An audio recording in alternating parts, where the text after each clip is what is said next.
What up guys, it's Mike. It's just Mina. It's Jen. We have an update on the whole Kim Jong-un assassination thing. I mean, this is more details have come out and now it kind of makes sense to me.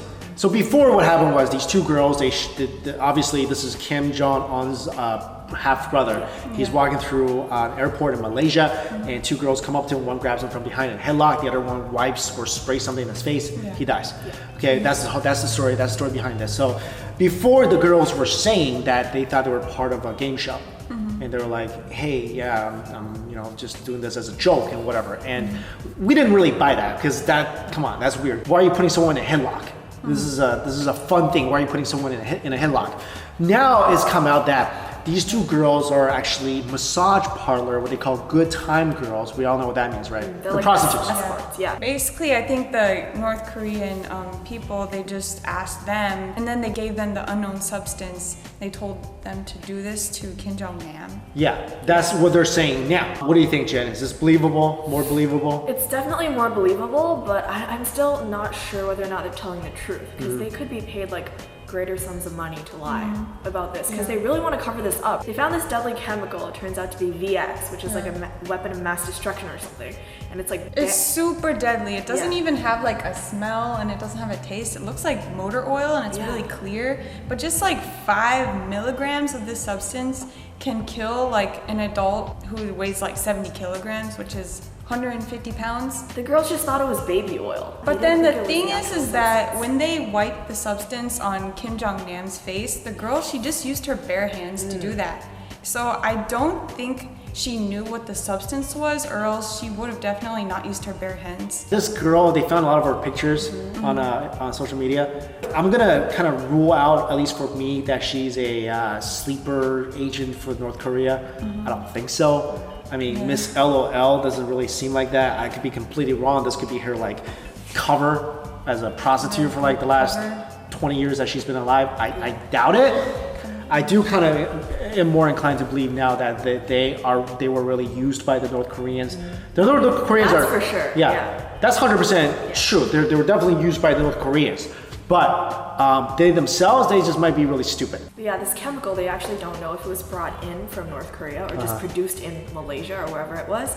And apparently these two girls, they went to an apartment where there was a North Korean chemist there. And the chemist gave them this chemical. And then gave them the other materials that they needed to carry out the operation. That's how they did it. Okay, I am inclined to think that they did not know about this whole evil plot. But at the same time, like, and they're just really stupid. But you gotta be some sort of stupid to be able to like, talk to all these shady people, go to a chemist and get some poison. For $100. And still don't know that you're doing something like crazy bad. They're not really getting paid a lot. Well, to them it could be a lot. Because $100 in Malaysia, I don't know, I know in the Philippines, $100 is like a good salary for, maybe like, it's a decent salary for 1 month. For a worker. I just feel like if you're trying to kill like the Korean president's half brother, you should at least get paid like $1 million. That's why I don't think she. So one, they're just stupid. They really thought it was a prank. Two, they knew they were killing somebody, and they just did it for $100, which I feel like is worse. Obviously, right? Because you're killing somebody, and two, you're doing it for $100.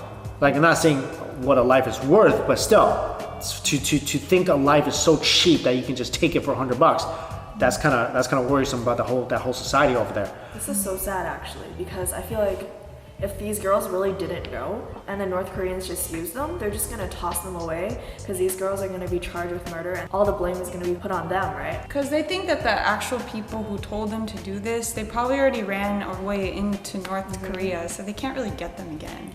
I'm just saying, like last time we brought up maybe how we can assassinate Kim Jong-un, and people were like really against my idea of having him assassinated on U.S. soil. Okay, all right. Like, but we all know like certain country, South Korea, wants him dead. So, I mean, can we do a better job? Like even like these prostitutes can somehow assassinate Kim Jong-un's half brother. Can we come up with some better plan to just kill this, Kim the third guy? What's his nickname? Kim Fatty 3 or something? Kim Fatty 3. Like, can we just, because this is like think about this. There's literally a person alive on this planet right now who is this evil dictator killing off his own family. Like, this is some special evil going on here. I mean, he's killing off his entire country's suffering. They don't know they're suffering because they think he's a god. And he's killing off his family members. He's killing off anybody he thinks is a threat to his rule. I feel like something's gonna happen to this guy in the next 2 years. Kim-jong-un? Yeah, I think something's gonna happen. Yeah, it's all a matter of time. I mean, look, throughout history, any emperor who's such a tyrant, they eventually get killed. They eventually get killed. It's just that people now, I mean, you can't, the country can't revolt against a military because there's guns involved now.